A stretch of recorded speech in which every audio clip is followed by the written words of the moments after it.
prepare o seu coração. Deus tem uma palavra para você. Com Rodrigo Farias, no canal Discípulos Anônimos. Efésios capítulo 6, verso 10. No demais, irmãos meus, fortalecei-vos no Senhor e na força do seu poder. Revesti-vos de toda a armadura de Deus, para que possais estar firmes contra as astutas ciladas do diabo. Porque não temos que lutar contra a carne e o sangue, mas sim contra principados e contra as potestades, contra os príncipes das trevas deste século, contra as hostes espirituais da maldade nos lugares celestiais.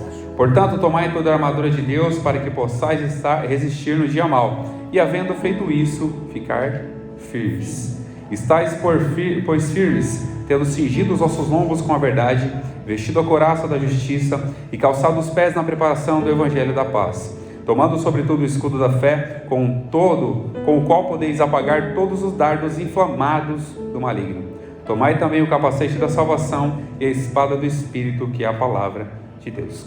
Aquele que pode tomar os seus assentos. Quero ser grato a Deus por essa oportunidade. Agradeço a nossa irmã Elza por mais uma vez fazer esse convite. É um prazer imenso para mim poder retornar a essa casa. Agradeço ao nosso pastor Everton. Deus abençoe em nome de Jesus, a sua esposa. Que Deus continue abençoando cada dia mais essa igreja e essa casa possa crescer cada dia mais na graça e no conhecimento de Jesus. Estamos diante da carta de Paulo aos Efésios. E a carta de Paulo aos Efésios traz um acalento para os Efésios, né? Diferente de todas das outras cartas que Paulo escreve, aqui ele traz uma carta mais tranquila, aconselhadora e sem aquela rigidez que ele foi com as outras cartas. E essa carta aqui eu trouxe uma divisão para ela e vamos dividir em 3 tópicos diferentes. Do capítulo 1 ao 3 trata sobre as bênçãos de Deus, ou seja, especificamente sobre a salvação, e vai trazer uma reflexão sobre toda a salvação. Uma reflexão sobre a salvação de Jesus para as nossas vidas.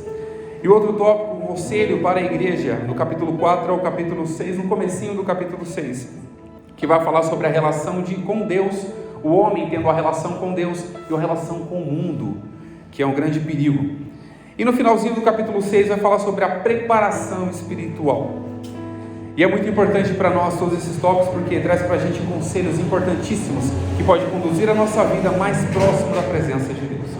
Quando falamos sobre as bênçãos da salvação, sobre as bênçãos de Deus sobre as nossas vidas, o apóstolo Paulo começa a escrever aos Efésios aqui sobre a capacidade ou a incapacidade do homem de alcançar algo se não for pela presença de Jesus.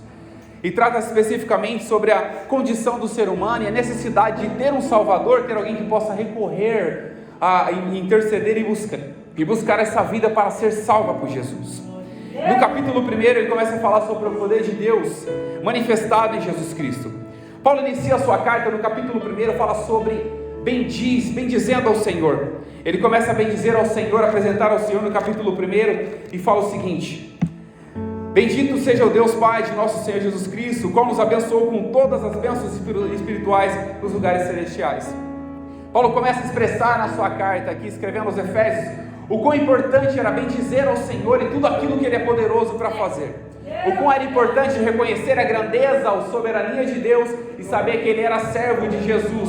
E Ele mesmo fala que Ele é servo e prestava um serviço, mas estava preso, mas a palavra de Deus não estava presa. Ele começa a princípio a reconhecer toda a grandeza, toda a grandiosidade, todo o poder e toda a autonomia de Jesus, e que foi manifestada pelo seu Filho, que foi enviado para morrer numa cruz, transformar a humanidade e ser ressuscitado ao 3º dia, e foi a continuação do Evangelho de Paulo.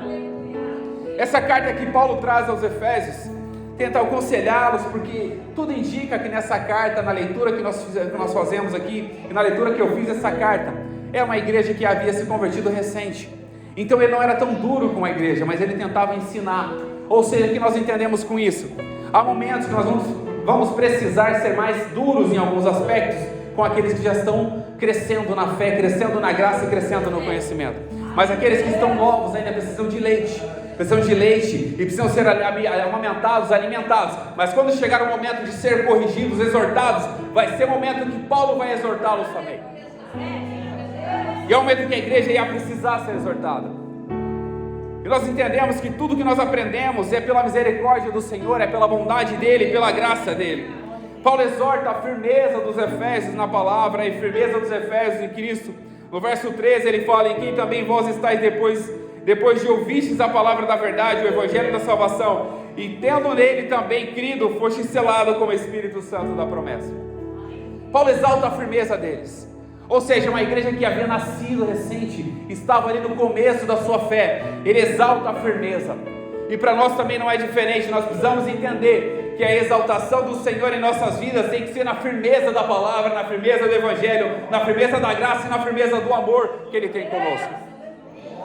E nesse capítulo 1 ele continua ainda falando que o poder de Deus foi revelado em Jesus Cristo. O poder, a soberania, a graça e o amor de Deus foi revelado em Jesus. Essa revelação que Deus deu foi o que, enviando o seu Filho, porque Deus amou o mundo de tal maneira que deu o seu Filho para que todo aquele que nele crê não perecesse, mas tivesse a vida eterna. E Deus enviou o seu Filho ao mundo para que condenasse o mundo, mas para que o mundo fosse salvo por ele. É o que Paulo estava falando aqui. Deus manifestou o poder de Jesus para que essa igreja fosse firmada nos pés na cruz, firmada na presença do Senhor e alcançada a vitória do Senhor. E não é uma vitória qualquer, é uma vitória de salvação. Se nós fizermos uma análise simples, olha só o privilégio que nós temos de ter sido salvos pela graça, pelo sangue de um cordeiro mudo, que foi levado ao matador, uma ovelha que não tinha mancha nenhuma, morreu ao terceiro dia, ressuscitou, e nós estamos aqui pela misericórdia e pela graça de Jesus.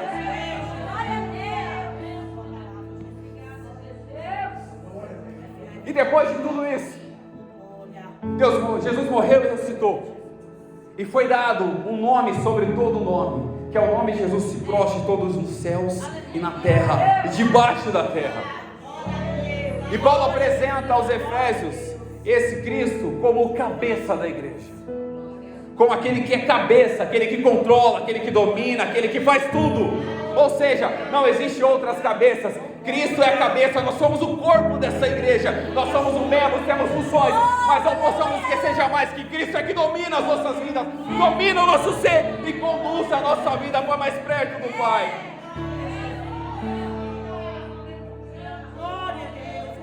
Paulo manifesta isso também no capítulo 2, que nós sabemos muito bem que Jesus veio para aqueles que eram seus, mas aquele que era os seus não receberam.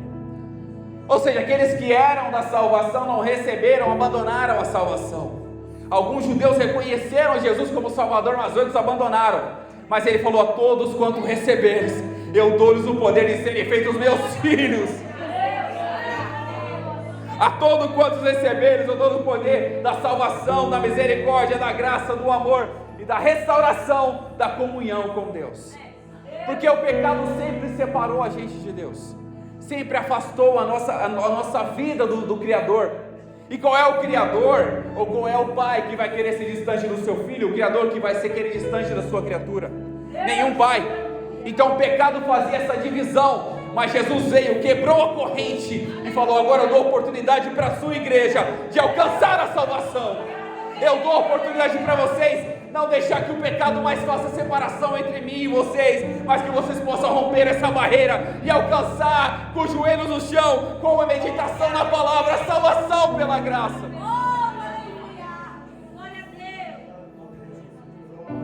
Paulo fala no verso 1 e 2 do capítulo 2: e vos vivificou, estando vós mortos em ofensas e pecados. O pecado já havia feito uma tragédia nas nossas vidas. Havia nos afastado literalmente da graça e da misericórdia de Deus. Jesus veio, nos vivificou e nos trouxe mais perto do Pai. Ele nos vivificou e nos aproximou da misericórdia, da graça, do amor. Nós andávamos segundo o curso do mundo, mas agora nós andamos segundo o caminho da salvação, que é Jesus. Nós andávamos segundo o curso do mundo, pelos pecados, pelas vontades. Agora nós andamos pela vontade do Pai, que nos chamou para essa obra.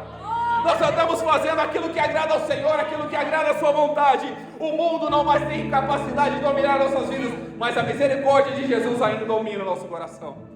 A misericórdia do Senhor ainda salva. A misericórdia do Senhor ainda alcança multidões de pessoas. E Paulo acrescenta dizendo: porque pela graça nós somos salvos, e por meio da fé, e isso não vem de nós, mas é um dom de Deus, e não vem das obras, para que ninguém se glorie. Eu sempre costumo dizer que nós não temos mérito nenhum nessa salvação, mas esse mérito foi Jesus que conquistou na cruz quando morreu, estendeu seus braços, abraçou a humanidade, perdoou os nossos pecados, ressuscitou ao terceiro dia, o que nenhum outro homem fez. Ele fez e ressuscitou ao terceiro dia, está à destra do Pai, enviou o Espírito para que hoje consolasse as nossas vidas e nós pudéssemos sentir a Tua presença ainda neste lugar. Essa graça salvadora não veio só para os judeus, mas alcançou os gentios também. E Paulo afirma isso escrevendo aos Efésios, no capítulo 3, no capítulo 2 ainda, porque era necessário que isso alcançasse todos. E no capítulo 3 ele faz um complemento, e ele fala para os Efésios que ele era prisioneiro de Cristo. No capítulo 3 aqui ele fala, capítulo 3 verso 1: por esta causa eu, Paulo, sou prisioneiro de Jesus, por vós os gentios. Aquela salvação que era para os judeus, hoje Paulo estava pregando para os gentios. Quem observa, quem conhece a história, sabe quando Paulo se converteu realmente e teve os seus olhos desescamados pela oração do servo de Deus. Ele teve a oportunidade de pregar aos judeus, mas ele viu que eles não queriam a pregação do Evangelho. Ele falou: eu vou deixar agora para que os judeus preguem para os próprios judeus, eu vou para aqueles gentios. E esses gentios somos nós. A palavra que alcançou a igreja de Efésios naquele momento, alcançou nós nessa manhã, nessa tarde, alcançou as nossas vidas, e nós estamos aqui pela misericórdia, adorando a Ele, que é digno de honra, glória, louvor e adoração, e nos concedeu esse privilégio de estar aqui.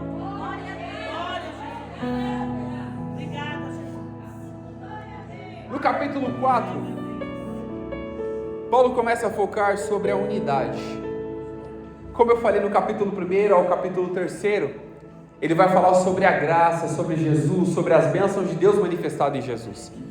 Já no capítulo 4 ele vai começar a falar sobre a importância de estar como igreja e reunido como igreja. Estar como igreja, não apenas estar no templo, mas estar unido como igreja dentro do templo.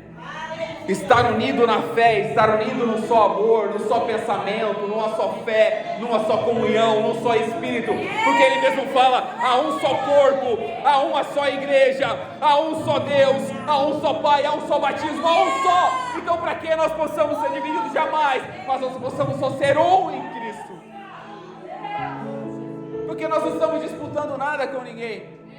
Cada um tem a sua função, cada um tem o seu desígnio, o seu estabelecimento. Cada um foi chamado para uma coisa, cada um fica na vocação em que foi chamado. Ninguém está aqui para atropelar ninguém, mas nós estamos aqui para crescer juntos, crescer na graça, crescer no conhecimento, crescer na abdicação das nossas vontades e alcançar a vontade do Pai que está nos céus.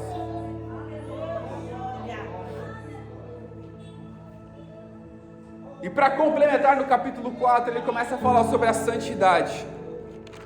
Quando fala sobre a santidade, ele aprofunda muito nessa questão, porque é importante ser santo como o santo nos chamou, como aquele que é santo nos chamou. Ser verdadeiro como aquele que é verdadeiro nos chamou. Ser amorosos como aquele que é amoroso nos chamou. Ser perdoadores, como foi falado aqui, como aquele que perdoou as nossas ofensas.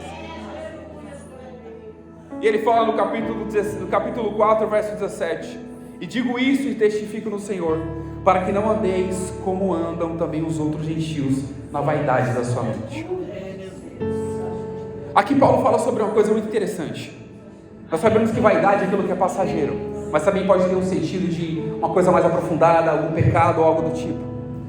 E quando fala sobre isso, ele fala que para não andarmos segundo o mundo que anda na sua própria vaidade, ou seja, nossas próprias vontades. Porque nós sabemos que quando nós decidimos escolher a Cristo, é a vontade dele que tem que prevalecer nas nossas vidas, não a nossa.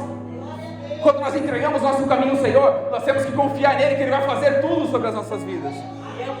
Quando nós confiamos na nossa vida, entender que ainda que possamos passar por aflições, mas Ele estará conosco e vai estar conosco todos os dias até a consumação do século. Nós precisamos compreender toda essa a grandeza, a altura, a profundidade, conhecer o amor de Deus que excede todo o entendimento. E Paulo começa a falar: não andes como eles, porque eles não sabem para onde estão indo. Mas nós que escolhemos Cristo, nós sabemos para onde nós estamos indo. Nós que escolhemos a salvação, nós sabemos para onde nós estamos indo. E não é para um lugar qualquer, mas é para um lugar de renovo, de restauração, de glória, de manifestação do poder de Deus. Ele começa a acrescentar aqui, no verso 30. Antes do verso 30 ele fala: por isso deixar mentira e falar a verdade, cada um com o seu próximo, porque somos membros uns dos outros. Irai-vos e não pequeis, e não se põe o sol sobre a vossa ira. Não deis lugar ao diabo. É muito profundo isso, muito pesado, porque às vezes nós, dentro do nosso ambiente, nós deixamos que o inimigo entre, meu Deus, ao invés da presença de Deus. Às vezes no nosso lar nós deixamos que o inimigo entre, ao invés da presença de Deus. Às vezes no nosso trabalho nós deixamos que o inimigo entre nas nossas vidas, ao invés da presença de Deus. Porque o inimigo, ele está ao nosso derredor, rugindo como um leão, procurando a quem possa tragar. Mas nós precisamos nos preocupar jamais com ele, mas se preocupar com aquele que está ao nosso redor e aquele Espírito que habita dentro do nosso coração. E Paulo fala: e não os entristeçais o Espírito Santo de Deus, a qual está selado para o dia da redenção. O importante para a gente é não entristecer o Espírito, continuarmos firmes, agradando a vontade do Senhor, agradando a vontade do Pai, seguindo os conselhos de Jesus e não entristecendo o Espírito, porque ele está selado para o dia da redenção. E no capítulo 5 ele começa a falar sobre a pureza. E ele fala no verso 11: não comuniqueis com as obras infrutuosas das trevas, antes condenai-as, porque o que eles fazem em oculto, até dizê-los é torpe. Uma certa feita eu tive a oportunidade de conversar com uma pessoa, e ela estava no trabalho, e aquele paciente que ela estava atendendo era uma pessoa da Umbanda, dessas questões aí de Umbanda, espiritismo. E ela falou que, falando no sentido que eu vou falar aqui a forma que ela falou. Ele falou: meu espírito não se bate com o espírito daquela outra pessoa. E de repente ela falou: eu vou fazer um trabalho para ela. E essa pessoa conversou comigo, ela era cristã. Olha o que ela falou: faz mesmo. E na hora que eu fui conversar com ela, eu lembrei desse versículo: e não comuniqueis com as obras infrutuosas das trevas. Aquele mal que ela estava desejando para outra pessoa, nós não temos que concordar com mal nenhum, mas com o bem que Jesus faz. O que as pessoas querem fazer com o mundo lá fora, nós não temos que concordar. Aquele inimigo, aquele ladrão que está sendo morto lá, ou baleado pela polícia, não temos que concordar com isso não, mas temos que orar por ele, para que Jesus salve ele como salvou a nossa vida. Porque nós não somos diferentes dele. Nós não somos diferentes daquelas pessoas que estão no mundo. Nós escolhemos um caminho diferente, mas o mesmo amor que Deus teve pela vida dela, teve pela nossa vida. E até o que eles falam em oculto, que nós ouvimos em oculto, nós não podemos replicar por aí. Mas nós podemos ser replicadores não das coisas ruins, mas da palavra de Deus. Replicadores da palavra, do amor, da bondade de Jesus. E seguir aquilo que Paulo fala para nós, e continuar firmes, porque as trevas não têm que se comunicar com a luz, mas as trevas têm que estar distantes da luz, porque a luz reina em nosso coração, que é Jesus. E ele fala: eu sou a luz do mundo, aquele que está em mim jamais andará em trevas, mas terá a luz da vida. E Paulo continua dando alguns outros conselhos. E ele fala: não os entregueis ao vinhos, não enchei-vos, não vos embriagueis com vinho que a contenda, mas enchei-vos do Espírito Santo.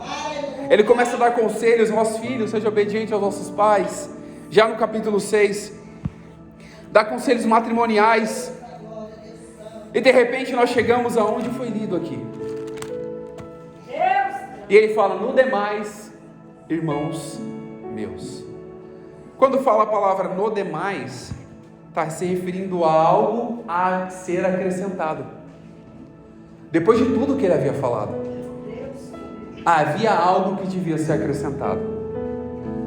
Porque nós sabemos que os espirituais entendem as coisas do espírito, o carnal não. Nós sabemos que vivemos pela carne, nós entenderemos jamais nada do que Deus está fazendo. Mas se nós formos espirituais, nós entenderemos o que Deus está fazendo nas nossas vidas. Nós se formos espirituais, nós entenderemos o que Deus está fazendo na nossa família, nos nossos filhos. Nós entenderemos. Porque nós precisamos ser espirituais. Ou seja, o que nós falamos do capítulo 1 ao capítulo 3. Paulo focando sobre a salvação, focando sobre o privilégio. Do capítulo 3 em diante, ele tenta fortalecer os irmãos para que ele continue firme, para que não deixe que nada ruim, nem a carnalidade tome conta do coração deles. E Paulo frisa muito sobre isso, sobre os cuidados externos, mas aqui ele aprofunda no cuidado interno. Aqui ele começa a falar: revestivos de toda a armadura de Deus, para que estáis firmes contra as astutas ciladas do diabo. Aqui ele começa a falar para a gente se firmar o quê? A nossa vida espiritual. Aí ele começa a falar sobre as armaduras do Espírito, porque ele preparou a gente para entender que Jesus é o Salvador, preparou o nosso convívio entre pessoas, mas também precisa preparar o nosso espírito para enfrentar coisas que os nossos olhos não veem, para enfrentar aquilo que nossos olhos não têm a capacidade de enxergar. Mas se prepararmos a nossa vida, revestimos de toda a armadura de Deus, para que possamos se enfrentar os dias difíceis, nós revestiremos dela. Não é qualquer armadura que nós iremos nos investir, mas é a da armadura de Deus. Não é da armadura emprestada do nosso irmão, não é da armadura de Saul que queria colocar na vida de Davi, não é dessa armadura, mas é a armadura de Deus que tem preparado para nós. Não é qualquer armadura, porque ele sabia que as dificuldades espirituais existiriam, e as dificuldades espirituais vindo ao nosso encontro pode afetar a nossa vida, pode abalar a nossa fé, pode trazer uma desestruturação muito grande para nós.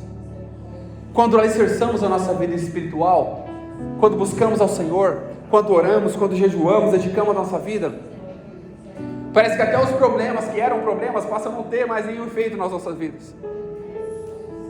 Quem já teve essa experiência com Deus sabe muito bem. Você começa a dedicar algo para o Senhor, buscar a Deus em oração, em jejum, parece que até aquele problema diminuiu, ou seja, você mudou o seu foco. Você mudou o foco para quê? Em vez de focar no problema, você focou na solução do problema, que é Jesus. Em vez de focar no problema que tira a sua paz, você focou em Jesus, que traz a paz para o seu coração. E Ele é o autor da vida, é o autor da paz, e a paz dele excede todo e qualquer entendimento. Nós mudamos o nosso foco, porque nós precisamos enchermos a nossa vida. Mas para encher, também para a guerra espiritual.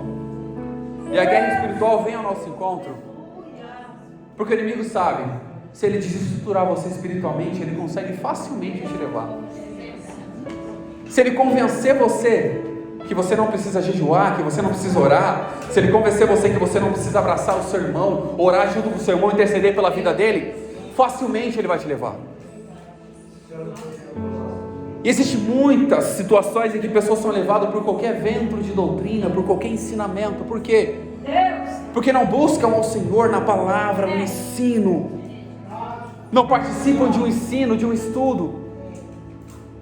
E a carta aos Hebreus fala que não, já era para sermos mestres no tempo que nós temos, mas ainda necessitamos de leite, de sermos alimentados com leite. Já era para sermos mestres ensinando, mas ainda nós precisamos ainda de ser abafado o nosso ego. Porque quando vem uma palavra pesada, parece que dói o nosso coração, falando: Jesus, eu não aguento isso.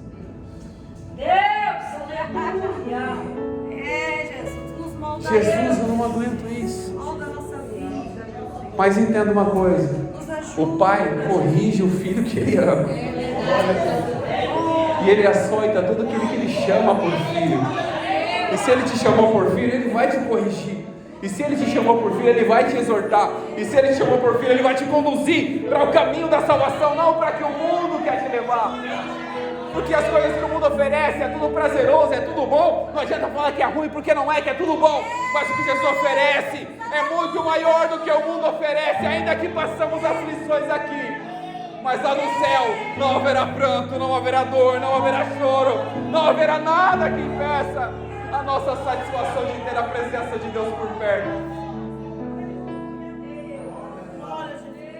E ele começa a falar que depois de revestirmos a armadura, ele fala pra gente ainda ficar firmes. Porque nós precisamos permanecer a nossa espiritualidade de pé a todo momento, buscando ao Senhor. E ele fala que cingir os vossos lombos com a verdade. Fui fazer uma pesquisa, quando fala cingir os vossos lombos, naquela época eles usavam umas vestes muito longas, né? Então eles pegavam as vestes, puxavam um pouco para cima, amarravam sobre a sua cintura, para quê? Para não atrapalhar de andar. Porque eles precisavam continuar caminhando na verdade, e nada podia impedi-los de caminhar. E quando fala cingir os vossos ombros, ou seja, levanta um pouco aquilo que te atrapalha de caminhar, tira um pouco do caminho aquilo que te atrapalha de continuar andando na presença do Senhor, tira aquilo que te atrapalha de continuar buscando a face do Senhor, de orar, de jejuar, de entregar a sua vida para Jesus. Tira aquilo que te atrapalha e continua firme na presença do Senhor, andando em verdade, porque isso é verdade. Jesus Cristo, Ele é verdade. Quando fala cingir os lombos, ele fala cingir os lombos, para que você possa continuar andando com Cristo. Vista-se a couraça da justiça, para que você possa continuar agindo com justiça, não agindo conforme a nossa justiça, mas agindo conforme a justiça de Deus. Porque a nossa justiça, se depender de nós, a gente enforca o nosso irmão. Se depender de nós, a gente não fala mais com o nosso irmão. Mas quando é a justiça de Deus, ainda há perdão, ainda há salvação para aquele que crê. Calçar os pés na preparação do Evangelho da paz. Quando ele fala calçar os pés, não é para o Evangelho, mas é para a preparação do Evangelho. Ou seja, calçando nossos pés, nós estaremos nos preparando para fazer aquilo que Deus ordenou que façamos, que é o Evangelho, levar o Evangelho. Mas não é um Evangelho qualquer, é um Evangelho que traz paz, que traz alegria, que traz conforto, que traz a virtude do Espírito no coração, que traz os frutos manifestos no coração. E ele fala ainda, no verso 16: tomando sobretudo o escudo da fé, para a qual podeis apagar todos os dardos inflamados do maligno. Quando nos aproximamos de Deus, nós precisamos acreditar nele e ter fé. E nós sabemos que sem fé é impossível agradá-lo. Aquele que se aproxima precisa crer que ele é justo e galardoador daqueles que o buscam. Aquele que se aproxima precisa acreditar que ele ama a nossa humanidade, enviou o seu Filho, criou os céus, criou a terra, enviou o seu Filho que morreu na cruz para nos dar salvação. Nós vamos aproximar dele, acreditar nele.